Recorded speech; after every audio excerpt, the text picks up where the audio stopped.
औज़ुबिल्लाहिमिनश्शैतानिर्रजीम बिस्मिल्लाहिर्रहमानिर्रहीम। अस्सलाम वालेकुम स्टूडेंट्स। आज मैं आपके साथ हाजिर खिदमत हूँ एक बहुत ही इम्पोर्टेंट केमिस्ट्री के टॉपिक के साथ। लेकिन उससे पहले आपको बोर्ड के ऊपर ये दो स्ट्रक्चर्स नज़र आ रहे हैं, एक वाटर का स्ट्रक्चर है और दूसरा कार्बन डाइऑक्साइड गैस का स्ट्रक्चर है। Have you ever thought that why water is liquid and carbon dioxide is a gas? How they made up together? What forced them to link together? ये कुछ ऐसे questions हैं जो कि curiosity हमारे mind में क्रिएट करते हैं और हमें इसके बारे में जब तक हम जान ना लें, हम इसके पीछे जो एक बहुत ही इम्पोर्टेंट टॉपिक है उसको हम नहीं समझ सकते। ठीक है, तो सबसे पहले तो ये है, ये आपके सामने एटम्स हैं, ऑक्सीजन का एटम है, हाइड्रोजन के दो एटम्स हैं, कार्बन के एटम है और ऑक्सीजन के दो एटम्स हैं। ये आपस में लिंक हुए हैं।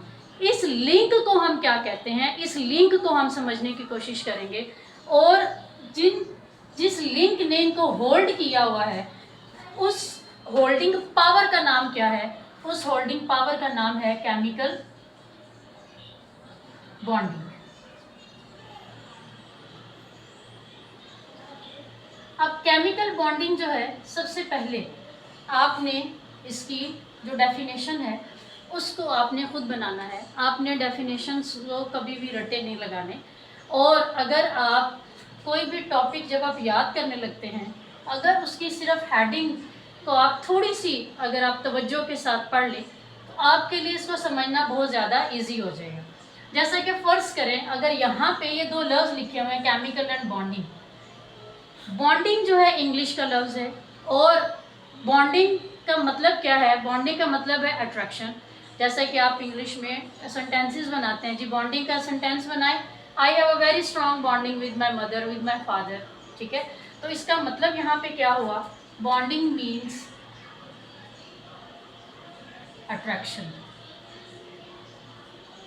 और अगर हम केमिकल की बात करें तो हमारे पास यहाँ पे जो केमिकल्स हैं जो आपस में लिंक होते हैं, उसके लिए हमारे पास क्या है? एटम्स हैं।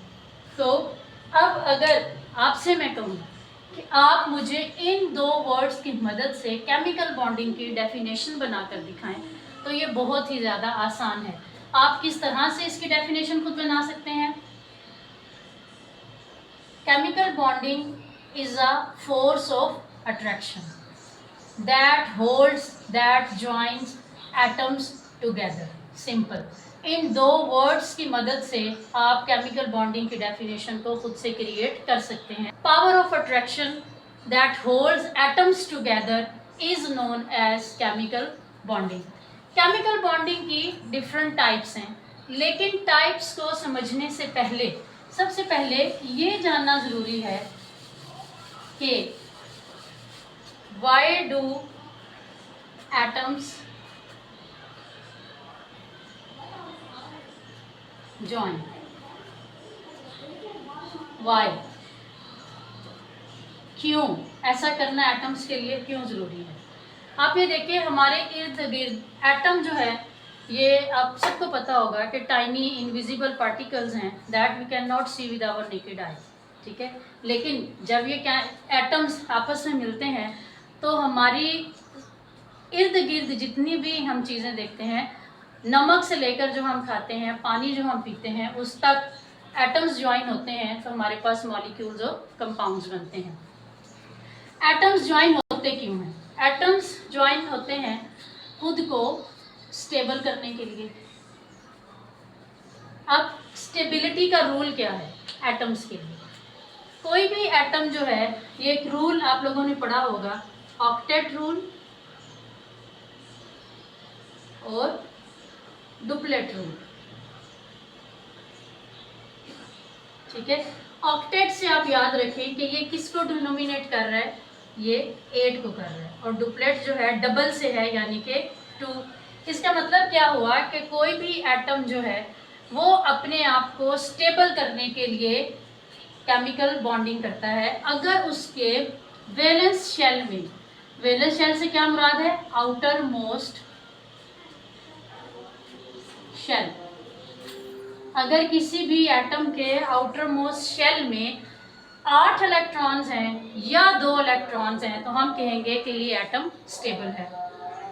लेकिन अगर ऐसा नहीं है तो फिर वो एटम क्या है, फिर वो एटम अनस्टेबल है और फिर उस एटम को ज़रूरत पड़ती है केमिकल बॉन्डिंग की। ठीक हो गया। अब आप यहाँ पे देखें कि हमारे पास अगर पीरियोडिक टेबल आप देखें तो पीरियोडिक टेबल में नोबल गैसेस जो हैं, ठीक है, लास्ट हमारे पास जो एक ग्रुप है नोबल गैसेस का, वो एक ऐसी गैसेस हैं जो कि स्टेबल हैं। और वो क्यों स्टेबल हैं, अगर आप उसको स्टार्ट से देखें, हीलियम उसका एटॉमिक नंबर है 2, ठीक है। इसी तरह से हीलियम से लेकर एंड तक अगर इसके आप एटम्स को देखेंगे तो तमाम के तमाम एटम्स जो हैं उनका डुप्लेट और उनका ऑक्टेट जो है वो कंप्लीट है। अब हर एटम की ये डिज़ायर होती है that it wants to be stable like noble gases. अपने आप को स्टेबल करने के लिए वो क्या करते हैं, वो केमिकल बॉन्डिंग करते हैं, ठीक है। ये आई थिंक आप लोगों को कॉन्सेप्ट समझ में आ गया होगा कि आखिर एटम्स को केमिकल बॉन्डिंग की ज़रूरत क्यों पड़ती है। केमिकल बॉन्डिंग जो है वो इसलिए करते हैं ताकि वो अपने आप को स्टेबल कर लें। अब स्टेबिलिटी जो है उससे क्या मुराद है, स्टेबिलिटी से मुराद है हैविंग 8 इलेक्ट्रॉन्स और 2 electrons in their outermost shell is stability, ठीक है।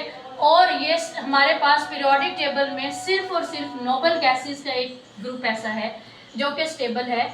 इसीलिए नोबल गैसेस जो हैं वो किसी भी किस्म के केमिकल रिएक्शंस में हिस्सा नहीं लेती। इनको इनर्ट गैसेस भी कहा जाता है, अनरिएक्टिव गैसेस भी ये कहलाती हैं। तो यहाँ पे अब हम नेक्स्ट जो है इसकी ये कॉन्सेप्ट आपका क्लियर हो गया। आगे हम इसकी टाइप्स के बारे में पढ़ेंगे कि केमिकल बॉन्डिंग की जो डिफरेंट टाइप्स हैं वो क्या हैं, ठीक है। अगर यहाँ तक आपको कोई चीज़ समझ में ना आई हो आप कमेंट में बता सकते हैं और आपको उसका जवाब इंशाल्लाह ताला ज़रूर मिलेगा। मिलते हैं नेक्स्ट वीडियो के साथ। नेक्स्ट वीडियो में आपको केमिकल बॉन्डिंग की टाइप्स को एक्सप्लेन किया जाएगा। अगर आपको ये वीडियो पसंद आई हो तो आप सब्सक्राइब करें मेरे यूट्यूब चैनल पे @Science with Zaki और फेसबुक सेम चैनल के साथ @Science with Zaki। और आपको कोई भी प्रॉब्लम हो तो आप कमेंट में लिख सकते हैं, आपको कुछ समझ में ना आ रहा हो तो आप बता सकते हैं। इंशाल्लाह ताला नेक्स्ट वीडियो में केमिकल बॉन्डिंग की जो टाइप्स हैं उसके साथ हम हाजिर खिदमत होंगे। बहुत शुक्रिया, अल्लाह हाफिज़।